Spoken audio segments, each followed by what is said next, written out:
Hey, it's your financial maven, Samantha Mittman-Besnoff, CPA. And for the last 30 years, yes, 30 years in the accounting world, I absolutely love sharing my insights and passion about money for individuals, entrepreneurs, and small business owners. Knowing your money and hopefully feeling less stressed about your money is what I call being financially empowered. Welcome to the Your Financial Maven podcast.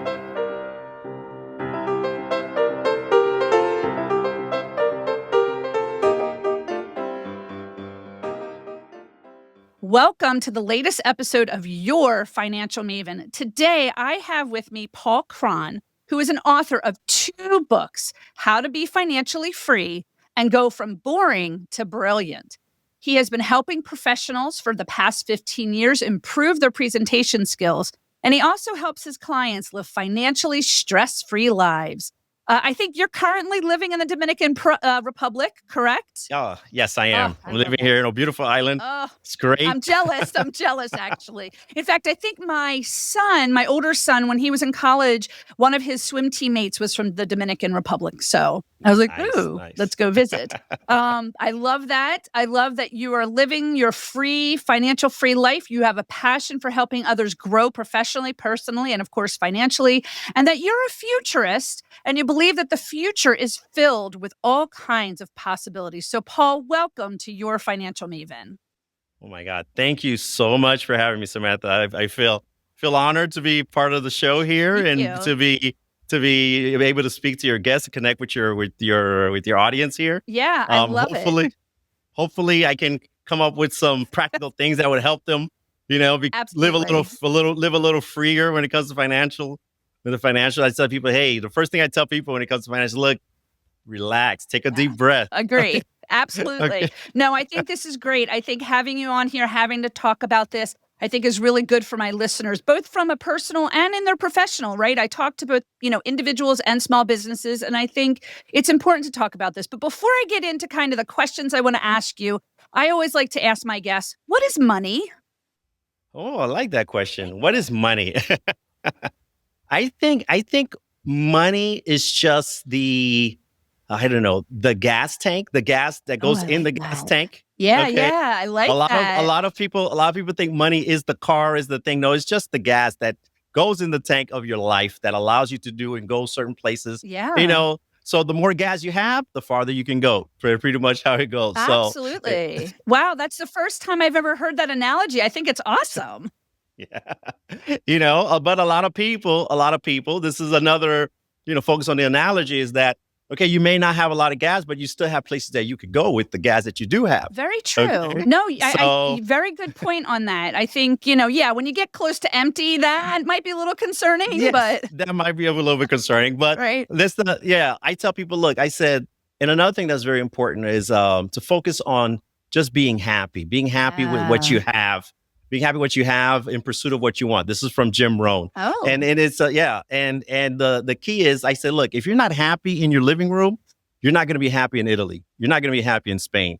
It doesn't matter. Like if you and your spouse can't stand each other in the living room, there's no trip's going to fix that. I said, look, you need to be happy in your, so you're basically going to spend thousands of dollars just to be unhappy somewhere else. Yeah, okay. I think that's a very good point. I think, several of my prior episodes talk about loving your money, dating your money. And I think one of the keys of that is the idea, especially with a partner or a spouse, having those conversations, right? Like having those important financial conversations. Because you're right, you go on a trip and you haven't talked about how you're going to spend the money on the trip. It can create a lot of heartache and fights. Exactly, and you don't get to enjoy the trip, and right? You still got to pay, for the trip. So right. It's kind of very true.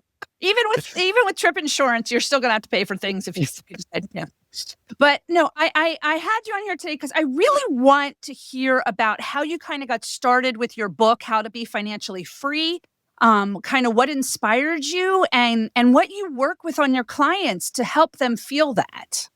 Great. Thanks. Okay. Well, I have a lot of clients that I work with just to organize their finance, organize their personal finance.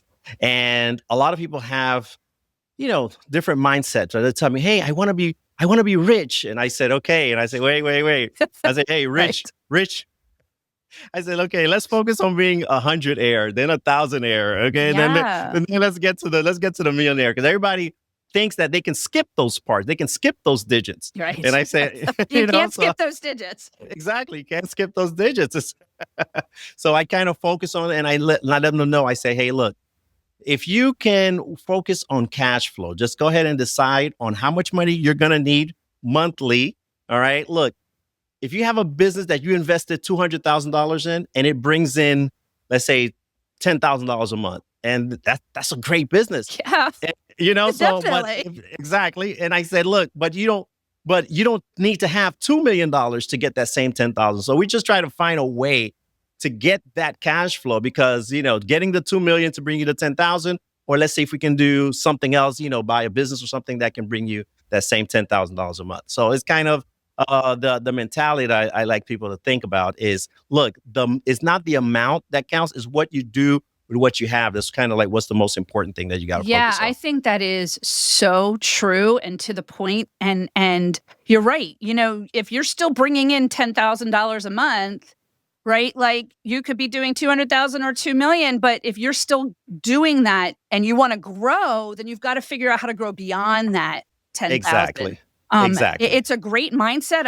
I think you bring that great discipline and that understanding because I think people tend to forget. They get so caught in the weeds, and I understand that, right? Like, yeah, you can get caught in the weeds, and I have always stated this to my clients, to people on the podcast, to friends. You have to take a step back to see where you're at before you can move forward with that whole cash flow thing. Because if you don't know the money you're bringing in and the money you're spending, how are you going to grow that? Like, exactly. Yeah, I think. Yeah. And another thing, people have a misconception of how much they need to be happy. Yeah. They have this misconception. I said, look, how many hamburgers can you eat? Okay, let's just talk about it in that, not too many. In that term. I don't eat that many, but yeah, some people can.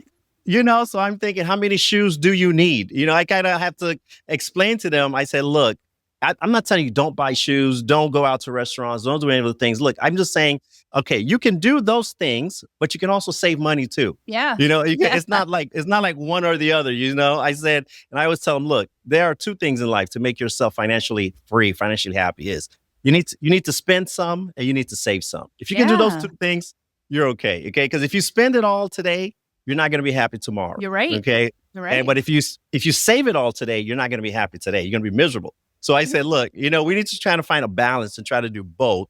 And, and that's kind of like the freedom that I want them to have. And I came up with a 5-step savings plan that I wrote in the book.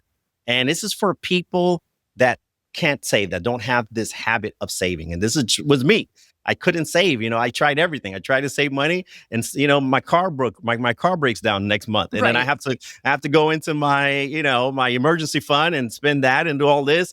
And, all these things sound great to people until life hits. People, oh, you need to save 3 months of emergency fund. You need to do this. You need to do that, and then life happens and things happen, and then people have to spend the money. I think I was going to say real quick. That's a good point because I am of the philosophy of try to save 3 to 6 months. But I'm also of the philosophy, if you have to use it, you use it. Exactly. Like, it's don't have that shame or guilt. If something comes up and you have to dip into it, you have to. Like our youngest is going to college right now, and we have 2 more years, and we've got a certain amount of money saved away. And I'm like, a lot of that's going to have to go to college right now. Exactly. Right. And it's part of the spend. It's part of the spend some, save some. It's part of that. It's part of that thing. Right. So I don't want all of it going to his college education. Yeah. But, what am I going to do? We'll talk about that. We'll talk about that because in the 5-step savings plan, this is what I tell them. I said, look, the first thing you need to do, you need to go to a bank. Just go to the first step, go to the bank and open a certificate of deposit. Okay. We're not talking about mutual funds. We're not talking about ETFs and all these other things. Look, okay. I said, hey, well, because what happens is they get to listening to these terms and they don't understand what they are and they get overwhelmed. So guess what? They don't do anything at all. Okay. So they just continue living their lives and not, paying attention. But I tell them, look, a certificate of deposit is something that anybody can do. Yeah. I said, look, what you need to do, go to the bank, open your first certificate of deposit. Let's say $1,000. Okay. And what you're going to do is you're going to go ahead and borrow from that $1,000. Okay. Like borrow maybe $800 or $900. And then guess what? You're going to put it in another certificate of deposit. And what you're going to do is you're going to pay off that loan as quickly as possible. And then you're going to consolidate those two certificates of deposit, and you're going to rinse and repeat, rinse and repeat, That's rinse and repeat. an interesting philosophy, actually. Exactly. That is very interesting. Because I don't have the, how do I say? I don't have the willpower to save, but I pay my bills well. So I'm just using my skills in a different way. Like, I can pay bills, but I can't save money. So what I did, I just created a bill for myself. Interesting. I just created a bill for myself, and I pay myself off. And it's not something that you're going to do forever. I'm just saying it's something that you're going to do until you get to a certain amount that you can take advantage of it. For example, if you've never seen $10,000 in your account, this is the fastest way for you to see $10,000 because you're going to be saving your own money. Your own money is going to save you because a lot of people are always looking for something out there. They say, oh my God, I need to get a second job. I need to do this. I need to do that. No, I'm thinking, look, you need to manage what you have now. And I always tell them, look, more money. Yeah, more money is not going to solve your problem. More money management solves your problem. You know what? 100%. If you cannot figure out how to manage the money that works for you in your situation, you're going to keep, like you said, keep repeating that cycle. And the thing about CDs is they're very secure. You can't touch that money for 3, 6, 7, however many months you put it in, right? Exactly. And it's growing. And it's growing. It's not growing a lot, but but that's not the point. Right. The point is I tell my clients, look, that money is not going to make you rich. Right. I said that money is going to give you the audacity to dream. Yeah, that's what the money's for. You're going to, when you have $10,000 in the bank, you're going to say, hey, maybe I can do this. Maybe I can start a business, or maybe I can learn a new skill. Maybe I can do something else. Okay. Then it gives you that audacity to start thinking beyond, oh my gosh, I got to pay the rent next month. Oh my gosh, I got to pay the bills next month. It gives you that leverage that you need in order to help you try something new without feeling afraid. Okay. Right. And that's what that money's there for. Yeah. And I say, even if you get, let's say, the $10,000 or whatever, and let's say you want to start a small business, you want to start something. Okay. What you're going to do, you're going to borrow maybe $5,000 or $6,000 from that $10,000 and start your business. And the business is supposed to pay back that $5,000. Oh, okay. Right. Well, and you're right, because you should be able to grow your business. And I'm a small business owner. I have been for almost 12 years, and it takes time, right? I think business, it takes time. Understand that, but having that goal, and then you can pull the money out and put it away. Yeah, and exactly. It's truly a way to help. Yeah, because now when you go to the bank, you don't go to the bank as a beggar. Right. You go to the bank with your own money, and you say, hey, look, I need my money. I need to borrow against it. And they can't tell you no. Right. So it's like, your money.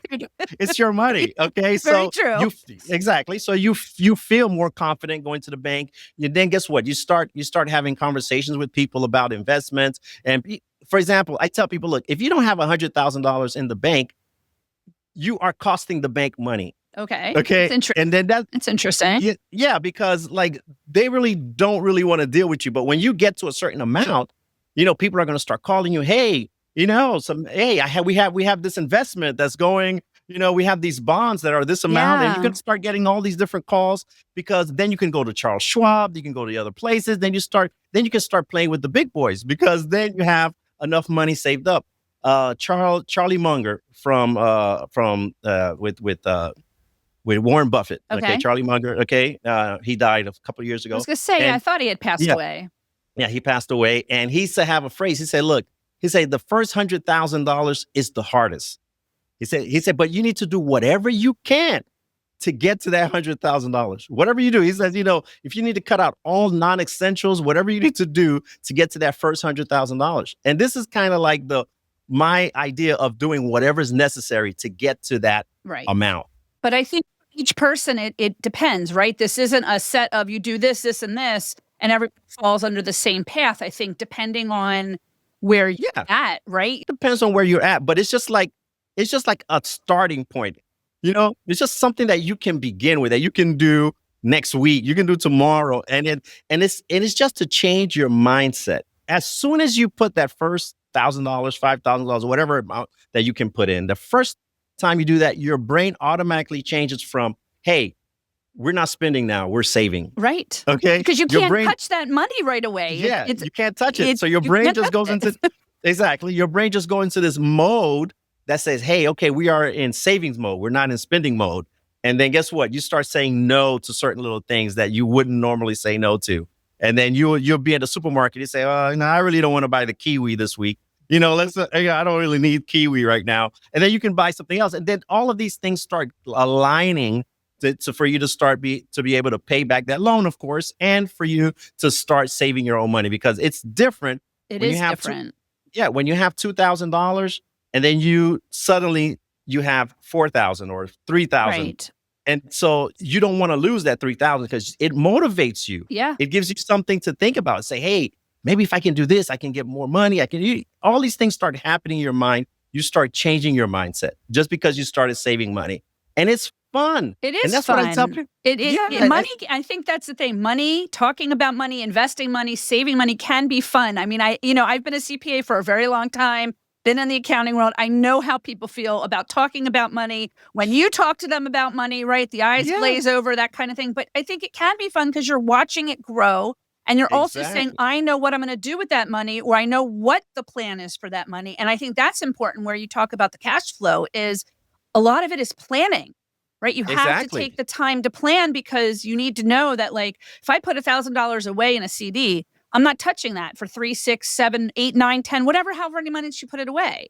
Exactly. Plan now with everything else that you have to utilize for spending or even emergency. I mean, you still have to have that emergency fund stuff. Yeah. Successful. You still have, if for example, the CD that you have becomes the emergency fund. Right. For example, you have to think, now, instead of having one CD, you have 2 CDs. You have one that is, stuck with the loan that you've gotten, but you have another CD that's available to you in case there's a real emergency. You need to break that CD and use that money. Okay. So it's not like, okay, you can't take the money out. You have that money there available in case there's a real emergency for you to take advantage of. And this is what I'm saying. It's like, you still have the money as an emergency fund, but you're just paying yourself back. Right. A lot of people say, I'm going to save $500 every month. No, you're not. You're not, right. It's, I think you're right. I mean, and this kind of goes into my next question, the idea of the traditional budgeting and the understanding of how to plan and the goal. And I know, people, you say it's controversial that you don't feel traditional budgeting is important or works. And I think you're right on some level. Like, there are spending methods, there are ways to look at your money and put away. But I think the key to all of this, whether you do a traditional budget or however you determine with your planning, is the idea of knowing what money you have. Because again, going back to, if you don't know what you have, how do you plan? How do you budget? And I'm curious to find, like, how you came to that determination that budgeting just isn't the way that you think about doing this, and kind of what you tell your clients about, besides the CD, but what you tell them, to save, because to have for spending. A lot of, if budgeting worked, a lot of people would have been rich by now. I think budgeting works for, let's say you have a project you want to do. Okay. And so you need to know, okay, how much you're going to spend on that project. You need to have a budget. You need to have all this. Okay. Right. In that aspect, budgeting is great. Okay. But I'm talking about budgeting in terms of personal finances. Okay. It's like, I call budgeting counting calories. Okay. Okay. So it's like, I hate to do that, but okay. Yeah. Who likes counting calories? I don't like counting calories. No. It's terrible. Okay. So that's my point. I say, it makes it not a fun thing to do. Yeah. It becomes something, not something that you want to do. And that's, in the budgeting, what happens is that you always find some way to come up with an excuse. Of course. To do something else. Or stone. I mean, I think that's the thing too. They're not, which is okay, right? They're not supposed to be set in stone, but you have to have some willpower. You have to have some willpower. So this is why, in the 5-step savings plan, I try to take away your willpower, that you need to have willpower to do something. You just pay off the loan. That's all you need to do. I said, look, if you pay the loan, do whatever the heck else you want with the money that you have. You don't need to say, oh my gosh, I shouldn't really go to this restaurant. Because people that are budgeting, they can't even enjoy an ice cream. They can't enjoy dessert. They can't enjoy anything because they're so feeling guilty. They spend all the time feeling guilty about breaking their budget. Oh my God, I broke the budget. Oh my gosh, we broke the budget. And then it becomes this terrible experience. But when I tell my clients, I say, look, as long as you pay the loan, you have done what you're supposed to do. Right. Okay. Okay. That's it. That's it. Okay. Whatever else you want to do with your money, do it. You want to go have dinner with your wife? Go. You want to take the kids out? Take them out. You want to go to the park? Go to the park. I don't know, whatever you want to do, just do that. Okay. Right. And this is the idea. The idea is that you're free. That's why I call it how to be financially free, is that you are free to live your life. You're free to do things that you want to do without feeling guilty about it. Right. And that's what I created that system to help people pay off that loan, which is basically just saving their own money. It's the same concept of pay yourself first. Right. People say pay yourself first, but it's not as easily, it's easier said than done. Oh, yeah. The profit first method is a great method. There are people who like it. There are people who don't like it. The idea of paying yourself first. I kind of do a hybrid of that just because I have some other, I have been doing this for so long and talked to so many people of all these different methods and ways to do things. So I kind of like mix it all up. But yes, it is like paying yourself first. But again, you also have to have that knowledge of what you're going to use it for or exactly. Yeah. And I said during the time that you're paying off this loan, that you're saving money, you need to use that time to get some financial education. You need to take time. You need to take that time to learn what is an ETF, how much it is to open an account in Charles Schwab, all these things. You need to learn how to do it during that time. Okay. And then when the money, the 5 steps that exactly part of the 5 steps is to learn, if you want to do real estate, you need to learn about real estate. You want to do whatever it is you want to do, that whatever idea you have, you need to either find a mentor, read a book, find what you need to take courses, whatever you need to do during that time to prepare yourself. So when the money does come, when you do have that $10,000, that $20,000, that $50,000, whatever, when you do reach that amount, you'll know exactly what to do with it. Right. Understood. This is the key. It's not that you're just saving money. No, you save money so you can take advantage of opportunities that will create cash flow. Okay. That's it. Okay. That's kind of the goal. You want to save the money so you can create opportunities that will create cash flow. You can take advantage of those opportunities. If something you want to invest in a dividend stock, you want to invest whatever you want to do. Yeah. All that stuff you want to do, you need money to do it. So you got to be saving the money in order for you to be able to take advantage of those things when they come, because starting from zero sucks. It does suck. It does suck. And I think you're right. I think a lot of people feel that way, but if they put their mind to it and they put the energy into it, I think that they'll see that they can get further. And so is there, as part of your 5-step plan, is there like, once you're doing the saving and then paying your back, is there kind of a wrap around to like, what's the next step after that? Is there, I think we were like on 1 and 2, like what are the 3, 4, and 5 steps? The whole 5-step is just, you save the money. Let me give you a great story. Okay. Let me give you a story. I love it. I love stories. Yes, I love stories. There's a story in the Bible that goes with there is a widow from Jephthah. Okay, the widow, she doesn't have. There's a famine in Jephthah, and then here comes the prophet Elijah, and the prophet Elijah goes there, and he says, "Hey, could you make me a piece of cake?" And then the woman says, I only have a little bit of flour and a little bit of oil left. Right. And that's the only thing I have left for me and my son to eat so we can die. And then the prophet insists and say, "Hey, could you make me the cake?" And the woman agrees. Okay. So she says, "Okay, good." So she goes ahead and she makes the flour. She mixes up. She makes a nice piece of cake, for the prophet. And then the prophet told her after that, in some versions of the story, the prophet tells her, "Hey, look, go get all of your containers, all of your bowls, all of your bottles." And he fills everything up with flour and oil. He fills it all up, and then he said to the lady that you will not be without flour, oil until the famine is over. So you'll always have food. Right. Right. So, and I love that story for 2 reasons. So first of all, the prophet asked her to do something that she knows how to do. Yeah. Yeah. He didn't ask her to build a house to kind of do it. No, he asked her to make cake, and she knows how to make cake. Right. So step number 1, try to do what you know how to do. Yeah. Okay? Very true. Very true. Okay. Like you are a CPA, so the next step is to talk about finances. You're not going to talk about cooking or anything like that. Right. So that's kind of like do what you know how to do. That's kind of number 1. Yeah. And do the best job that you can. That's number 1. You do the best you can in what you already know what to do. And then you put whatever you do at the service of others. Because what you're doing, what you're doing now in the podcast, you're serving others. You're serving True. other people with what you know how to do. You're giving people the cake. Yeah. All right. So pretty Knowledge. much what's That's happening. right. Yeah. The knowledge, exactly. And also now, the number one part of this, the most important part of the story is this: is that the limitation of this woman was not the amount of flour and oil that she could receive, but the number of bottles and containers that she had. Oh, interesting. So Interesting. so I said the limit is not the source. The limit is your ability to receive the oil and the flour. So if you're working, if you're working, you have a job or something you're working, that's not a problem.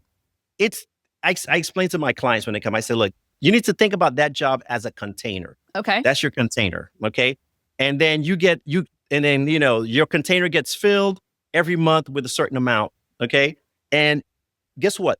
The container cannot hold more than what it's able to hold, because that's the container. Very true. Very true. Yeah. Okay. So I said, if let's say you need an extra $5,000 this month, it'll be hard to fit that $5,000 in that container, because that's the limit. So what do you need to do? You need to create another container. Right. Another bucket. You need to create something else, somewhere else, that you can receive that flour or that oil, whatever it is that you're supposed to receive, that $5,000. And it could be something just as simple as starting an Instagram page and says, hey, I'm a CPA, I can help you. Right. And that's it. That's a container. And guess what? Next month, somebody's going to call you and say, hey, Samantha, I have a job for you to do. How much you charge? Right. I charge $5,000. And then they're going to say, but yes.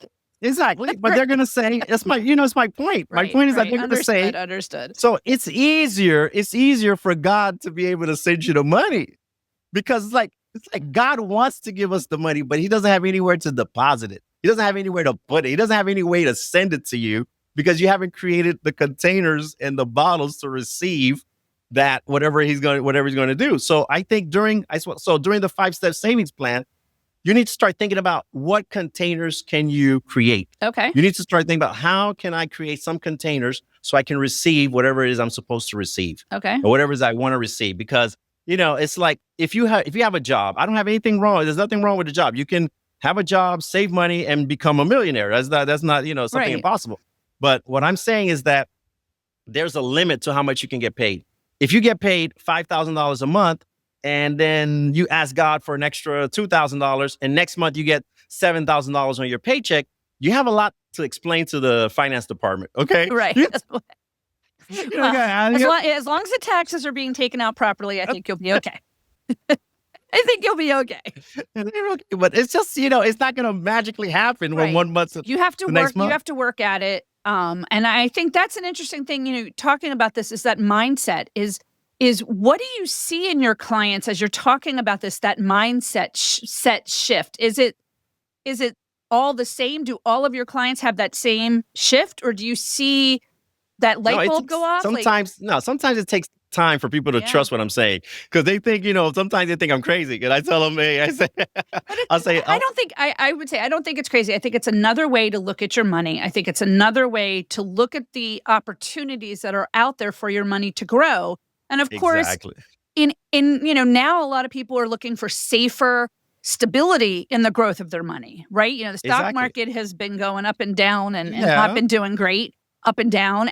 But there are things that can be stable. And I think is also important, is that mind shift. And you're right, it does take time. I mean, do you ever feel that your clients they get it right away, or, it could take months, it could take years for them?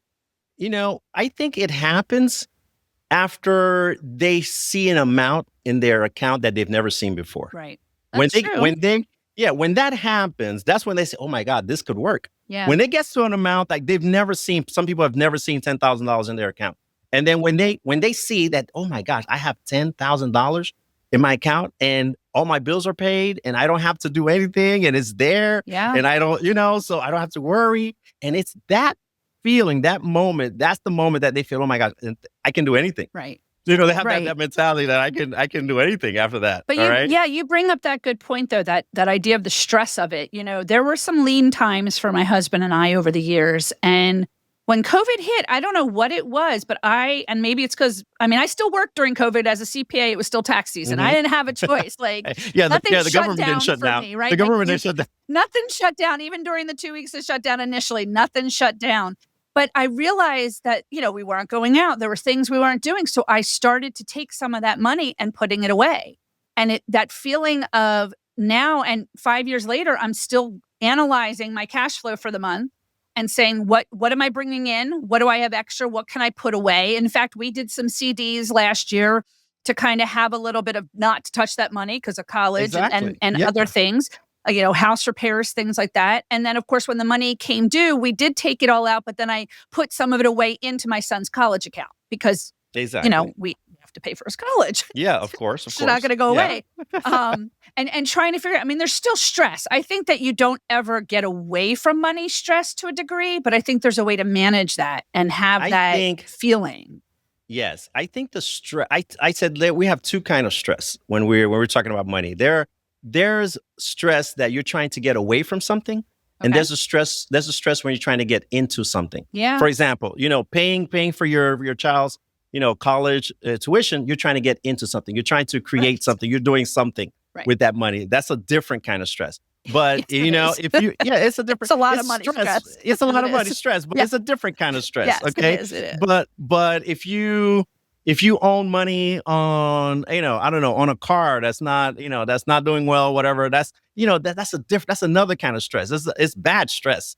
So it's like you're trying to get out of something or you're trying to get into something. So I prefer to have the stress that we're trying to get into something, trying to start a business. Oh, we don't have enough money to start this business. That's good stress. Okay. Because, we're trying to do something. We're trying to create something. And that kind of stress is what's important. That's a good stress to have. I think that's a good way to look at it. I know that, we've, my husband and I actually had to get a new car in the winter, early winter months, December, January. And we made the decision that we didn't want to carry 4 cars. We have 2 kids and my husband and I. So we got rid of one of the cars. We traded it in. So we're down to 3 cars because the older son needs his car traveling, work, whatever. And then we had the extra car so that when my younger son comes home from school, he can use it or he might end up taking it to school next year.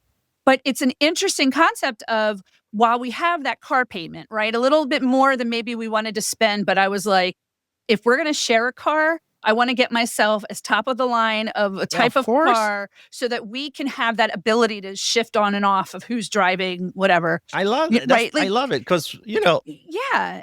For example, that's good stress. It was good stress, but it was weird because it's not that my husband and I haven't gotten ourselves good cars over the years, but we've never really done that with all the features, the power seat changing on depending on who's sitting in there. And I'm like, we need that, right? If we're going to share this car, we need to have the ability to hit a button and it shifts the seats for us. Exactly. And and another thing about that, that's like good stress. For example, I'd rather buy a new car and I don't have to deal with the mechanic than buy an old car and worrying about, oh my God, this is going to break down next month. Okay. Again. And then I have to take it to the mechanic. That's a different kind of stress. So I figured I prefer to pay the money for the new car. Yeah. Pay the premium for the new car and remove that stress from my life, and then instead of, saving the money, I have more money, but I have more stress. Yeah. It is an interesting thing. And unlike we're reeling, we did a hybrid. So we're not getting to the gas station as often. And,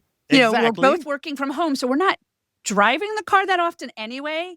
But the ironic thing is we bought the car and 2 days later, my youngest got into a car accident with my car that he shares. Or one other car. And I was like, so we literally only had the 2 cars for a month. And it taught us, the good and the bad stress with that. But we realized that because we made some of these changes, because we were able to do it, it did give us some freedom. And it's still stressful, right? I agree with you. I think the whole college thing, who knows, with student loans, things like that, it can be stressful. But we've also made a very conscious effort. We'll figure it out, but we don't want to tie ourselves 100% to that. Just like we didn't want to tie ourselves to the house when we bought it almost 30 years ago. My husband didn't want to be what's called house poor. We made the decision and it's worked for us. I am very blessed. Exactly. We have the house, right? It's not about that, but it is about that mindset of if you can put a little away. And, I have this weird thing, especially with the money I bring in for my job, that when the money in my account is not as even, there's cents and stuff from the interest, I'll move like the $20.30 into another account Of that I have course. that I'm saving, because it tells me, I guess it helps me say, oh, it grew a little. So now I can use Yes. that and put it somewhere else. Exactly. That Exactly. whole mindset. It's just creating that habit, because It a is. lot of people don't have that habit. That's And true. when I advocate like the 5-step saving plan, in my book, Yeah. how to be financially free, it's just so that I can trigger a new habit. So once you start having that habit, it's going to stick with you for, forever. You're just going to have Yeah. this habit. You're right. That's the goal. That's what I'm hoping to happen. Yeah. And this is it. And for me, when I have a certain amount of money in the bank, I have this certain amount of money in the bank. Right. It makes me happy. I'm not saying like I'm greedy, that I like money. Right. Yeah, but it's like, it makes me okay. Like if I want to do something, I can do it. And right. exactly. It's that's and there the shouldn't be feeling. any shame or guilt, and like you said, and I've said before, in going ahead and using that money for things that you also want to get. Yeah. And having that, and just, and I've said this too, that even if you've spent the money and maybe you shouldn't have, okay, you spent the money, you can't do anything about it now, but what can you do going forward? And how do you shift it? And it's interesting because one of the questions, actually, when I was looking up your stuff on Podmatch, was the idea that, okay, I'm going to be 52 later this year. My husband's going to be 55 in a couple of weeks. But the idea that it isn't too late to ever save or put money away, people in their 40s and 50s. So how do you kind of get that message to those that feel that, oh, I'm past my prime, I'm in my 40s, I'm in my 50s, even my 60s. Why should I save? But you should, right? It's not okay. I tell my clients, look, doesn't matter how old you are, you're not going to be able to retire off this money that you're saving. True. Forget about that. True. That's not the purpose of saving the money. Okay. I said, look, the purpose of saving the money is for two reasons. It's to create less stress in your life. Okay. And to allow you to do certain things, maybe go on an extra vacation, maybe, go to a restaurant, whatever it is that you want to do. But my point is that you can take advantage of opportunities that can create cash flow. Right. And that is the purpose of this money. If I have $10,000 and I can buy a rental property, and then, I can make maybe $400 or $500 a month in passive income off that rental property. It's a lot better than me spending that $10,000. Yeah. So it's like, this is and that $400 or $500, I have it forever. It's as long as you have the rental property, right? I mean, if you sell it, you don't have it. Yeah. But I'm telling you, as long as you have the rental property, you have it forever. And this is where I explain to people, I said, look, an asset does two things. Okay. It creates cash flow and it appreciates in value. Those are the two things you need to do. All right. If you have something that's creating cash flow and that is appreciating in value, okay, then you have a good asset. Absolutely. That's the idea. And when I tell people my 5-step savings plan, I have to let them understand this is what Elon Musk did. Okay. When Elon Musk wanted to buy Twitter, he took his stocks and said, "Hey, can you lend me some money on these stocks, and then I'm gonna go ahead and buy Twitter." He did not sell his shares. He didn't do any of that stuff. It's just that we're doing the same thing, just on a smaller level. I was going to say much smaller level. He's definitely, yeah. So he has definitely done a lot with his funds. Exactly. But so he has that equitable cash or whatever. He's got to. But it doesn't matter. But it doesn't matter how. It doesn't matter how. And this is another point I like to point out to my clients. It doesn't matter that Elon Musk has $300 billion, right? Right. How many hamburgers can he eat? I always use that. I say, like, how many hamburgers can he eat? Okay, how many cars can he drive? How many else? None of these things. It's like, what is he going to do? Buy a planet? What is he going to do? He might. I don't know. Yeah, we never know. I'm not getting anything political, but yeah. But the thing is, like, what can, what can he do? Right? It's the concept of he's done this. Barring any political or how you feel about him, the concept of what he did. It's not just him. Right, everybody. Right. Those that have been able to do that. And everybody. For example, people ask question, how can, Kmart or something go out of business? Right. How did that happen? Right. And I said, look, and I explained to them, I said, because the money that they have is all borrowed money. Yeah. If it's not borrowed money, they wouldn't go into bankruptcy because That's what bankruptcy does. It, They because they went in over their heads. They borrowed too much money and they didn't have enough coming in. And exactly. So this is the only thing. Like when they have a forecast, or we're gonna make $10 million this year, for example, a company, we're gonna make $10 million. They don't wait for the end of the year to make the $10 million. Right. They go to the bank and say, hey, we're gonna make $10 million. Give us the $10 million now, and then our customers are gonna pay you back. And that's pretty much how it works. Right. And it doesn't always work. I mean, we doesn't always work. A lot it doesn't of always work. And people have gone into bankruptcy, both personal and business. Exactly. Yeah, but it doesn't always work. Right. But my point is that when you invest in a CD for yourself, it's gonna work because the bank is not gonna. Well, it's a guaranteed investment in that regard. It's a guaranteed investment. It's going to gain regard. interest. I mean, it all depends too, right? Interest rates. I don't know where they're at right now, but interest rates do fluctuate. But with CDs, they're a little more steady. And they're a little more secure, and we're not saying not go ahead and invest in the stock market or doing bonds or things, but you still need to have some other security. And look at that. All I'm saying is that you need to have money in order to invest in the stock market, or in order to invest in Charles Schwab and all these other things that you want to do. No one's going to talk to you with your $1,000. Yeah, I guess it's true. So I'm thinking if you get to 10,000, 20,000 or whatever, then you can start having more conversations with people about different things that you can do with the money. And that's I just want to get you to that point, a point where you can have enough money to start thinking about creating cash flow, or buying stocks, or buying a rental property, whatever you want to do. But you need to have that initial fund, or you can just use that money to learn a new skill, to buy. Like you said before, it's the habit. It's the habit of getting into, and I have always stated, look, if you're starting out and you don't have that kind of money to put away, start somewhere to get the habit, to get yourself to that point where you can then put it away for savings. Because a lot of people, and I think you mentioned this too about, working paycheck to paycheck. And we did that for years.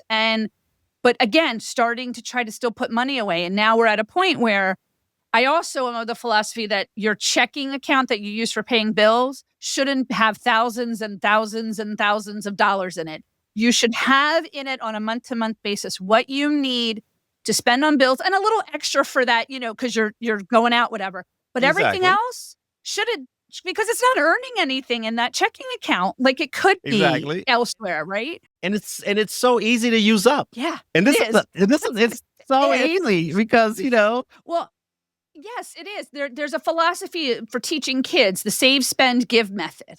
And it's similar to that. You have money put aside to spend on what you need to spend it. You have money put away for savings, and then you put money away if you want to make donations and be charitable, teaching kids that. And we've done that with our kids over the years, and say, here's your checking account, and you're putting some of your money in there, and you're putting a portion of it in savings. Don't touch your savings.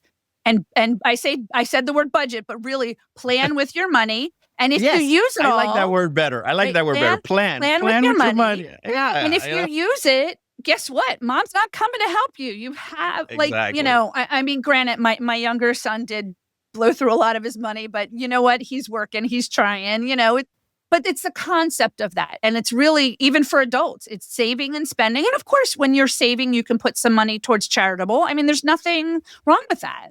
And this is the idea. I just want to break people out of that paycheck to paycheck cycle. Yeah. That's my whole goal of this whole thing. Right. Because this, it's not just about having the money. It's the stress and the problems and the divorces and all the other things that go along with that can be saved just by having a little discipline and putting some money away in the bank. That's kind of like what I'm saying. That's all I'm saying. I agree. This little step, forcing yourself to save money by opening a certificate, getting a loan, paying that loan back. It's just the same way of forcing you to save your own money. Yeah, and I love it. That's all I'm saying, because you have the money. The money comes in all the time. You get paid. It's pretty much what you do with it is the problem. Understood. Yep. And that's where the planning comes in, and the habit. That's where the planning, the habit, and everything. And I go. I have a personal trainer. He tells me. He said, "Look, it's a lot of people. You watch a lot of things on Instagram. Oh, I lost 20 pounds in 3 weeks or whatever. Yeah. Okay.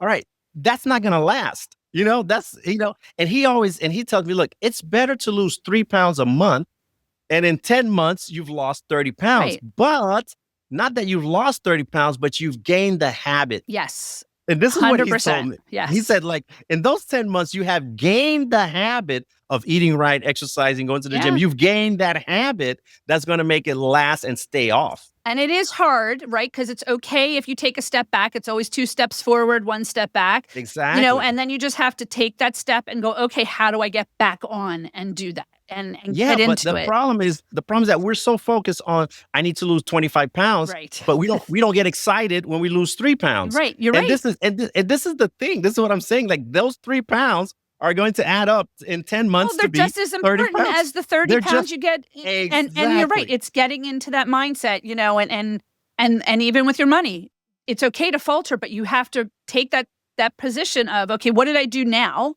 to help me with later, and find joy in that. I think you're right. We forget to find joy in the moment now for that. And exactly. And that's my point. I say, look, that's why I'm against budgeting. I say, look, budgeting. I understand that now. Yes. This is always, and then because you're walking around the supermarket, you have a list. You're it's like you're telling yourself no all the time. No.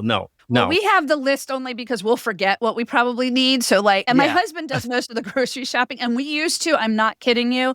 We used to walk around with the book with the coupons, big coupon. My husband and I get that. So now, because it's all electronic, he still looks at the circulars and all, but I just sit there on the app and I just put all the coupons into the cart, whatever. And I just tell him, I'm like, it's there. Just, we know what we need to get, whatever. Like, he's gotten better, but don't get me wrong. We've saved ourselves money, but we haven't also restricted ourselves either. Like, there are times, even if something's on sale, if it's not what we need or doesn't work well, we don't like the taste of it, we're not going to make ourselves suffer because we want to save that extra dollar. Yeah, but this is the point. Like I want people to have that feeling that, look, okay, I can go ahead and get this without any problem because I have already saved the money. Right. I've already 100%. put the money away. Yeah, I love it. You should be happy with that. The money's already in the account. Yeah. All right. Yeah. So all I need to do is live my life, be happy, enjoy what I can, and just pay off that loan, and that's it. And you repeat that over and over again, and then you'll get away from that guilt, and that's the guilt that I don't want people to have. No, I love that. It's the same thing when you've lost 20 pounds, then you gain back the 20 pounds. You feel sad, you feel guilty, you hate yourself. It's like this yo-yo diet thing that you're doing. Okay, you save some money, then you spend it, then you hate yourself for spending the money. Right. And so it's all this crazy mess that I just want people to be free by just putting the money in a certificate of deposit, take a loan, put in another certificate of deposit. That means you've already saved the money. Yeah. Right. From the get-go, you've already saved the money. Yeah, okay. This is great. Paul, this concept and this thought process, I think, is great because it helps people look at it a different way, right? This is another way to look at your money. Exactly. To help yourself save. Is there anything else that maybe we didn't touch on today, or anything you'd like to just share again that I think my listeners will find important? Thank you. Well, yeah, I tell people, look, there are a lot more things. There are things that are a lot more important than money. I said, money is just a very small part of your life. And I just, I always tell my clients, I said, look, I have one last story. One of my clients, he was so bent on, I got to take my kid to Disney World.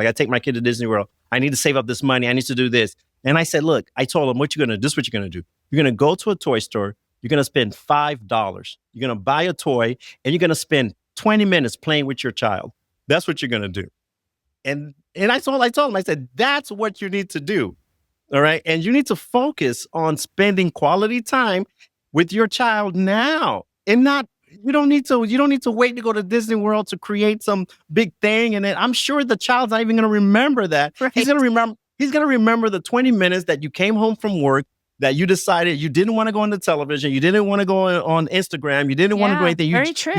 You just wanted to spend 20 minutes with him. Right. And you wanted to talk with him, and you wanted, or her, or whatever. You wanted to spend that time with them. And that is what I'm trying to get people to understand. And then the bonus would be going to Disney World when you're able to do it. Like, that would just be bonus. That's extra for them. Exactly. But you cannot neglect the child. Right. I'm not saying neglect, but I know what you mean. You cannot You're Just like, planning for something in future when you can also because in the here and now. exactly, because you're so busy focused and worried about not having money to go to Disney World. You work extra hours, you do all these things, and you miss all the time that you could have spent with your family member, with that child, with your wife, with your husband, with whatever. You miss all that time because you're so busy focusing on that one thing. Or when I get there, I'm going to Right. be happy. When I get there, things are going to be great. No, things need to be great now. Yeah, You I know, you 100%, I've tried to live in the moment I mean, I can't believe they're 23 and 20 now,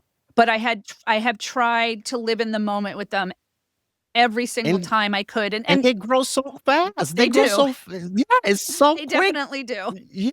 Yeah, they grow up so quickly, and then you're like, "What happened?" Yeah, I still say that. I mean, I tried to live in the moment with my kids as they grew up, but I still going, "How are they 23 and 20 And, now? How did they get and there?" this, yeah, how did they get there? And this is the important thing. And they're gonna remember. Trust me, they're gonna remember the weirdest stories, things that you're not even gonna remember, and they're gonna say, "Hey, mom, remember when this happened and we did this and stuff?" Little things that you Yeah, don't remember. That's not a big deal for you, but for them, it was a big deal. huge. Yeah, Okay. I And agree. this is the point. This is what I say. Like, look, stop focusing on money 100% of the time. Let's go ahead, organize our finances, open a certificate of deposit, do what you got to do, and then enjoy the rest of your life. That's all I'm asking people to Yeah, do. I love that. I love that. You don't need to go to Italy. You don't need to go anywhere Right. to a fancy museum. There's a museum in your neighborhood. There's an antique store in your neighborhood that Go you to the can walk to. library. You can Go even go to the go to the library, spend library. time reading books and just Spend time yeah, doing something. Yeah, do something to enrich your life. Okay, learn a new skill. Learn how to play the guitar. Learn how to, I don't know, do something that will enrich your life. That you don't need to be worried about money all the time. And that's kind 100%. of my point. I That's my love point. I That's what love I left this. it. So where can people find you? Oh, great. I'm everywhere on Instagram on Paul Craan Official, Okay, and on YouTube also Paul Craan Official. great. I have my book is on Amazon. I have both books on Amazon. How to Be And Financially Free yep, and Go from Boring to Brilliant. That's two wonderful. books.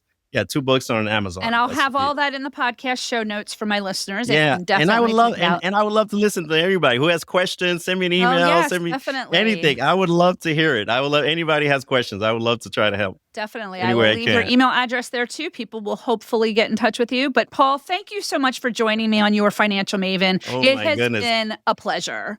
Thank you so much for your time. I really appreciate it. I had a great time. Thank Thank you you. so much. You're welcome.